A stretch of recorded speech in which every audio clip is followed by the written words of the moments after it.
Mga ka-business baka, samantalahin ko itong pagkakataon na to. Kung po pwede po sana, lalambing ako sa inyo. Supportahan niyo po yung Anime Reactors TV. Solid ka business po yan.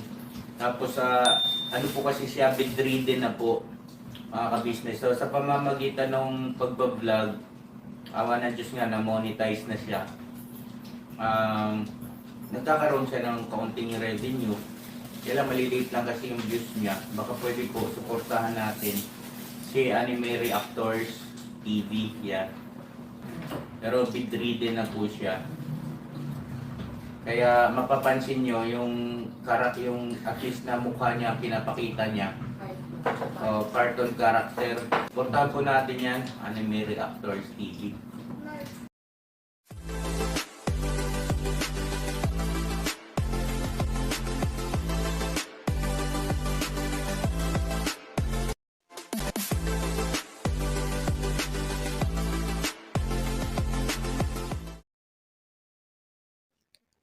Hello guys, mapagpalang araw po sa ating lahat. Narito pong muli ang inyong lingkod, Anime Reactors TV. At sa mga hindi pa po nakaka-subscribe dyan sa aking munting channel, ay baka pwede naman pong makipindot na po na subscribe button. At makilike and share na rin po ng aking mga video. At patuloy din po natin suportahan ang Mag-amang Ka-Business Official at Papa Dins TV. At ganun din po yung kanilang second YouTube channel na Ka-Business Family.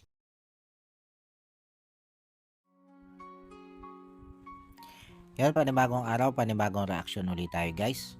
At for today's video po ay gusto ko lang pong sagutin itong naging pakayag nito si Thinking Body sa kanyang live patungkol sa aming mga reactor. Dito po kasi sa kanyang live ay sinabihan niya kaming mga reactor na kami daw po ang mga anay at bukbok na sisira sa ka-business community. Kasi ang mga ginagawa daw naming reaction ay puro negative reaction. Lalo na nga daw po sa kanila nito sila Renji at Rick Aningat. At ganon din dito sa bagong pumasok o nakikisawsaw na vlogger na si Tunying. Mukhang ang gustong mangyari nito si Buddy ay yung ginagawa nilang kabastusan dito kay Laka Business. Na pagko-content nila ng hindi sila nagpapaalam sa content ni Ka-Business ay gawa namin ng magandang reaksyon. Kumbaga purihin namin sila na sinulot nila yung content ni Ka-Business.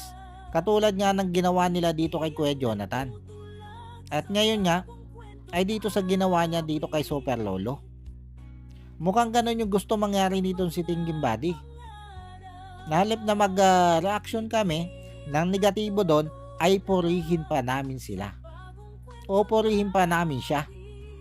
Na wow Buddy, ang galing mo.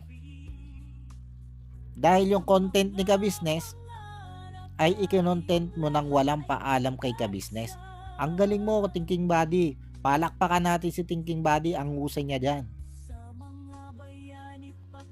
Ganun ba Buddy ang gusto mong mangyari?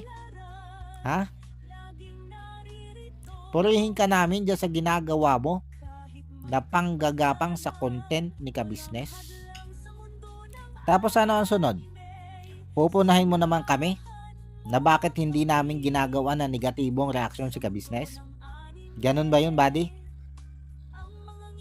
Kaya ang nangyayari daw ay pinagwawatak-watak naming mga reactor yung mga Ka-Business supporters. At yung mga Ka-Business supporters daw ay napupunta doon sa mga nire-reaction na namin. Talaga ba Buddy? Hindi kaya yung mga napupunta lang sa inyo ay yung mga basher ni Ka-Business? Na hindi naman natin maiitanggi na medyo madami-dami din yung mga basher ni Ka-Business na yan. Yan yung mga tao na mayroong kakipidan ng utak. At galit na galit kay Ka-Business. Lalo na nga nung sila Ka-Business ay medyo naglaylo sa pagtulong. Na hindi nila maunawaan yung point ni Ka-Business kung bakit sila medyo naglaylo ng pagtulong. Ang gusto kasi nila ay magtuloy-tuloy itong sila ka-business ng pagtulong. Kahit na ipaliwanag na nga ni ka-business na medyo nagkukulang sila sa budget sa pagtulong. Hindi nila maunawaan yon.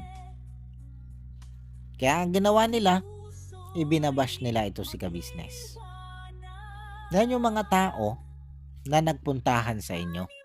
Yan yung mga taong solid na sumusuporta sa inyo. At kaya nila kayo sinusuportahan dahil tingin nila ay kinakalaban nyo sila ka-business. Na siya naman talagang totoo. Na kinakalaban nyo ng pailalim itong sila ka-business. Di ba, buddy? At para hindi halata, yung ginagawa nyong paninira kay ka-business, ay pinupuri nyo ito ng pakunwari. Ganon yung diskarte nyo, thinking buddy. Ngayon, buddy, galit ka dahil nireactionan ka namin. Dahil nagbigay kami ng negative reaction sa ginagawa mo. Sa tingin mo, tama ba yung ginagawa mo na panggagapang sa mga content ni ka-business? Una, si Kuya Jonathan. Ikinontent mo. Sinabihan ka ni ka-business na siya na ang bakala dyan kay Kuya Jonathan. Pero anong ginawa mo? Pinakinggan mo ba si ka-business? Di ba nagtuloy-tuloy ka pa rin sa pagko-content mo dito kay Kuya Jonathan kahit may pakiusap na sa'yo si ka-business? Tama, mali. Tapos eto, matapos mo mai-content si Kuya Jonathan, binanatan mo naman ng content itong si Super Lolo. Imposible naman na hindi mo alam na si Super Lolo ay naging content nila ka-business. Okay lang sana na i-content mo si Super Lolo. Pero dapat nagpaalam ka kina ka-business. Alam mo yan kung bakit. Alam mo kung bakit dapat ay nagpapaalam ka kina ka-business. Ikaw ang mas may alam niya kaysa dyan sa mga viewers mo, kaysa dyan sa mga supporters mo na nagsasabing bakit kailangan pang magpaalam kay naka-business. Alam mo ang kasagutan niyan, thinking buddy. Pero hindi mo sinasabi sa mga viewers mo, sa mga supporters mo kung bakit nga ba kailangan magpaalam kay naka-business. Malinaw naman, buddy. Content ni ka-business ang ikino-content mo. At sa tingin ko, buddy, hindi pa ito tapos. Sa tingin ko, may mga gagapangin ka pa na dati nang ikinontent ni ka-business. Na sa ngayon nga, ay hindi pa ulit may content ni ka-business dahil magsisimula pa lang ulit sila sa gagawin nilang pagtulong. Pero, bago pa yan mabalkan nila ka-business, sa tingin ko, gagapangin mo na yan para magka-views ka. Ngayon, anong magiging dating yan sa mga viewers? Na kaya yan binalkan nila ka-business? Eh kasi na-content mo na. Sino masisira ngayon? Sila ka-business. Ngayon mo sabihin, buddy. Ngayon mo sabihin kung sino nga ba yung tunay na naninira sa ka-business community. Kami bang mga reaktor na nagtatanggol kay ka-business? O ikaw na ginagapang mo ang mga content ni ka-business? Na nagpo-content ka sa mga content ni ka-business nang walang pagpapaalam. Samantalang kami mga reaktor, ang bawat inia-upload naming video o reaction video ay may pahintulot ni ka-business. Alam kong alam mo yan. Dahil sabi mo nga, ay nakaharap mo na kami through video call sa aming GC. Alam mo na kami ay updated kay ka-business. Bagamat hindi idinidikta sa amin ni ka-business kung ano yung aming gagawing reaction. Pero malinaw dyan, buddy, na hindi kami nag-a-upload ng aming naging reaksyon nang walang pahintulot o walang koordinasyon kay ka-business. Bakit? Dahil ayaw naming masira ang community ni ka-business. Dahil ang community ni ka-business ay siya din naming community. Sino ba namang gustong masira ang community na kinapapalooban mo? Sa tingin mo ba mga siraulo kami? Na yung community na kinapapalooban namin ay sisirain namin? Alam mo ba yung ginawa mong live na yan? Pareho naman nating alam na hindi yung utak ni ka-business ang kinokondisyon mo dyan, kundi mismong yung utak ng mga viewers ang kinokondisyon mo dyan. Ang gusto mo ay magalit sa amin yung mga viewers. Ang gusto mo ay paniwalain yung mga viewers na kami ang sumisira sa community ni ka-business. Dahil ito si ka-business ay alam mo na hindi maniniwala sa pinagsasasabi mo. Dahil alam mo na si ka-business ay malaki ang tiwala sa aming mga reaktor. Kaya ang totoong target mo dito sa live mong ito ay yung mga makakapanood na viewers, na mga supporters din ni ka-business. Gusto mong i-kondisyon yung mga utak nila na kami nga ang sumisira sa ka-business community. Buddy, hindi lahat ng mga viewers ni ka-business ay maloloko mo. Ay dyan nga sa pumasok sa live mo ang daming comment dyan na ipinagtatanggol kaming mga reaktor. Pero anong ginagawa mo sa mga comment nila? Binubura mo. Binubura mo yung mga comment ng mga solid ka-business supporters na ipinagtatanggol kaming mga reaktor. At kaya mo yun binubura ay dahil pag nabasa yon ng mga solid supporters mo ay maaaring bumaligtad yan sa'yo. Diba, buddy? Yun yung totoo. Gusto mo din lang ng real talk, diba? Kaya real talk tayo. Ngayon, eto na. Tungkol sa pag-alis nyo dyan kay Laka Business. Bakit nga ba kayo dyan napaalis nito si Kuya Renji?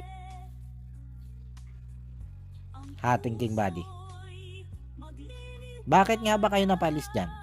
Totoo nga ba na kaya ka napaalis dyan ay dahil lang sa maselang pagbubuntis ng asawa mo? Ay bakit hindi ka na nakabalik after na makapanganak ng asawa mo? Bakit hindi ka na kaya pinabalik ni ka-business? Alam mo ang kasagutan kung bakit kayo pinaalis ni Kuya Renji dyan sa ka-business house? Panoorin mo yung live ni ka-business na sinagot niya yung mga tanong ng mga viewers. Dahil nabanggit doon ni ka-business kung ano yung dahilan kung bakit niya kayo pinaalis ni Kuya Renji. Dahil nagkaroon kayo ng illegal na transaksyon sa mismong bahay ni ka-business. Yun yung dahilan kung bakit kayo pinaalis ni ka-business. Hindi ko nababanggitin dito kung ano yung ginawa yung illegal na transaksyon na yun. Dahil kung gustong malaman ng makakapanood ng bidyong ito kung ano yung transaksyon yun, puntahan nyo yung live ni ka-business na kung saan ay sinagot niya yung mga tanong ng mga viewers doon. Tapos ngayon, ang sasabihin mo, kami ang sumisira sa community ni ka-business. Mahiya ka, buddy. Mahiya ka sa pagmumukha mo. Dahil ang totoong sumisira sa community ni ka-business ay walang iba kundi kayo sa pamumuno mo. Dahil ikaw ang isa sa mastermind sa ginagawa niyong pailalim na paninira sa community ni ka-business. Na kunwaring magaganda ang sinasabi nyo para dito kay ka-business. Pero obvious naman na ang gusto nyo doon, ang gusto nyong mangyari ay makita ng mga viewers ang kakulangan nitong sila ka-business. Dahil alam nyo na sa panahon ngayon ay hindi pa makapulgara ng pagtulong itong si ka-business. Kaya ang ginagawa mo, yung mga tinutulungan ni ka-business ay utay-utay mong ginagapang. At ikaw yung kunyari nagbibigay ng maliit na tulong. At sinasabi mo na kahit maliit na tulong ay may halaga. Ibig sabihin, pinapalabas mo dyan na hindi naman kailangan yung malaking tulong. Ang kailangan lang ay makapag-abot ka ng tulong. At ito kasi yung hindi pa nagagawa ulit nila ka-business. Pero wag ka mag-alala, buddy. Dahil sila ka-business, ayan na yung plano. Ang muling bumalik sa pagtulong. Kaya lang sabi ko nga, mukhang bago magawa nila ka-business yung pagbabalik nila sa tuloy-tuloy na pagtulong, ay iisa-isahin mo munang gapangin yung mga nai-content nila na matagal na nilang hindi nababalikan. Para pag binalikan ni ka-business, ang iisipin nga ng mga viewers ay kaya lang binalikan ni ka-business kasi na content ni Thinking Buddy. Yan yung ginagawa mong paraan para sirain si ka-business nang hindi halata, nang hindi bunyagan. Tapos para lalong hindi ka mahalata, na utay-utay mong sinisira sila ka-business sa isip ng mga viewers, ay magbibitaw ka ng magagandang salita pabor kay ka-business. Katulad na lang halimbawa nitong live na ito, pinapalabas mo dito na sobra kang concern kay ka-business. Dahil nakikita mo, kuno, na nang dahil sa aming mga reaktor, ay utay-utay na nagkakawatak-watak ang supporters ni ka-business. Ang galing mo, buddy. Pero maniwala ka, buddy. Hindi lahat ng ka-business supporters ay maniniwala sa'yo. Maniwala ka. Dahil ang tingin ko na patuloy lang na maniniwala sa'yo ay yung mga basher ni ka-business na nagpapanggap na supporters ni ka-business. Yan lang yung totoong makukuha mo. Pero yung mga solid ka-business supporters, alam nila at makikita nila kung ano yung galawan mo. Kung ano yung totoong pakay mo. Dahil kung totoong concern ka dito kay ka-business, ay di sana bago mo ikinontent yung mga content ni ka-business ay namaalam ka muna sa kanila. Yan ay kung totoong concern ka kay ka-business. Kaso pakita ng tao lang yung pagiging concern mo kay ka-business. Kaya yung simpleng pamamaalam kay ka-business na i-content mo yung content nila ay hindi mo magawa. Ay ikaw na rin yung may sabi na may direkta kang linya kay ka-business na pwede mo silang tawagan, pwede mo silang i-message. Ay bakit hindi mo magawa na i-message mo sila bago mo i-content ang content nila? Na kahit nga nasabihan ka na doon kay Kuya Jonathan na sila na ang bakala doon, ay tuloy-tuloy mo pa rin i-content. Anong pakay mo, buddy? Malinaw yan. Sinabi sa iyo ni ka-business na siya na ang bakala kay Kuya Jonathan. Pero anong ginawa mo? Pinansin mo ba ang message ni ka-business? Di ba hindi? Di ba nagtuloy-tuloy ka pa rin sa pagko-content kay Kuya Jonathan? Ano nga yung pakay mo doon? Kaya anong nasa isip ngayon ng tao? Anong nasa isip ngayon ng mga viewers? Na kaya binalkan ni ka-business si Kuya Jonathan o sila Kuya Jonathan ay nang dahil nga sa ginawa niyong pagbablog nitong si Renji at nitong si Tonying. Yan yung nasa isip ng mga viewers. Kumbaga, negative ang nasa isip ng mga viewers. Kaya ngayon mo sabihin na kami yung sumisira sa isip ng mga viewers dito kay Ka-Business. Ngayon mo sabihin, buddy. Kaya kapal din ang mukha mo eh. Na yung ginagawa nyong paninira dito sa community ni Ka-Business ay ibibintang nyo sa aming mga reaktor. Ang galing mo. Ang galing mo mag-isip, buddy. Thinking ka nga. Pero sa katarantaduhan. At salamat nga pala do sa pagpapaalala na hindi namin na-i-share sa aming community yung mga video ni Ka-Business. Pero kung sasabihin mo na ni isang video ni Ka-Business ay wala akong na-i-share sa aking community, ay nagkakamali ka. Nalilimutan ko lang na i-share lagi.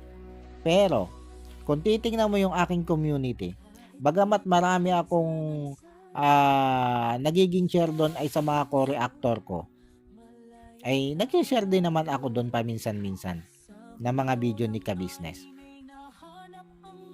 Kaya wag mo sasabihin na hindi talaga ako nag-share ng video ni Ka-Business sa aking community.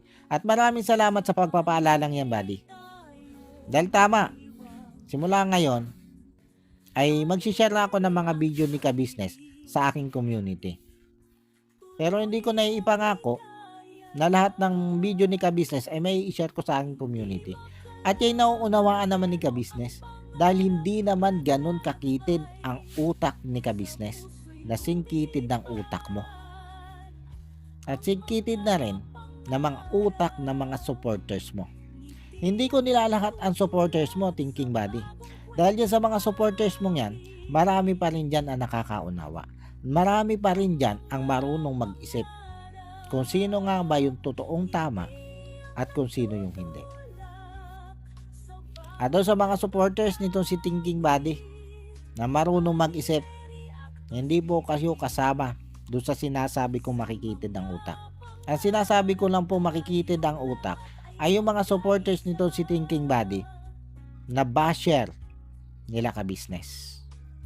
Yun lang po yun. Paano guys, hanggang dito na lang muna ulit po. At sana po nagustuhan nyo itong aking reaction video ito. At muli po ay maraming salamat po sa patuloy pong sumusuporta at sa patuloy pong nanonood sa aking mga reaction video. At sa mga hindi pa po nakaka-subscribe dyan sa Muntikon channel, ay baka naman po pwedeng makipindot na po ng subscribe button. At makilike and share na rin po ng aking mga ina-upload na video. At pasensya na rin po kayo dun sa aking paligid kung medyo maingay. Dahil may nagagawa po kasi ng bahay dito sa tabi ng aming bahay. Kaya kung maririnig nyo, may nagpupukpok dun sa background ko. Kaya pasensya na po. At yun, bago po tayo tuloy ang magtapos, ay gusto ko lang pong i-shout out. Ito sila Ma'am Nerissa ng New Jersey. Shoutout po sa inyo ma'am at maraming salamat po sa patuloy nyo pong pagsuporta at sa wala nyo pong sawang panonood sa akin may na-upload na video. Maraming salamat po ma'am. At shoutout din po dito kay Ma'am Elena Capillo. Ma'am, shoutout po sa inyo at maraming salamat din po sa patuloy nyo din pong pagsuporta at sa wala nyo pong sawang panonood sa aking mga ina-upload na video. At maraming salamat po ma'am do sa lagi nyo pong pagpapadala sa akin ng blessing. At shoutout din po kay Kuya Ryan TV. Shoutout po sa inyo sir. At shoutout din po dito kay Sir Joel Channel. At ganon din po sa aking mga kasamang reaktor na sila Taong Gala, Kalingap Turak, Katangay PLC, Ma'am Fleurs Channel, MK Inday Okray TV, Annalisa Reality Vlog, Alminda Mix Vlog at Kamix Vlog. Shoutout po sa inyo. At muli po ay maraming salamat po. And God bless po sa ating lahat. Anime Reactors, shoutout po. Suportahan natin yan si Anime Reactors TV. Yan, pakisupport po natin. Siya po ay isang bedridden na mga ka-business. Check nyo po yung kanyang YouTube channel, Anime Reactors TV.